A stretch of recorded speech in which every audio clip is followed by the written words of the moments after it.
ਕੀ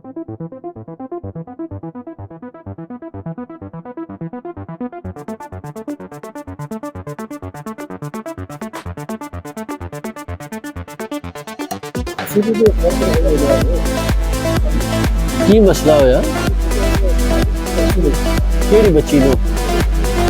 ਇਹਨੂੰ ਕੁੱਟਿਆ ਸੀ? ਪਰਚਾ ਦੇ ਰਿਹਾ ਨਾ ਚਾਚਾ, ਪਰਚਾ ਦੇ ਰਿਹਾ। ਜਿਹੜੀ ਬਾਜੀ ਆਈ ਸੀ ਜਿਹਨੂੰ ਮਾਰਿਆ ਉਹ ਸਵਾਣੀਆਂ ਮਾਰਿਆ ਨਾ, ਅਸੀਂ ਪਰਚਾ ਦੇ ਰਹੇ ਹਾਂ।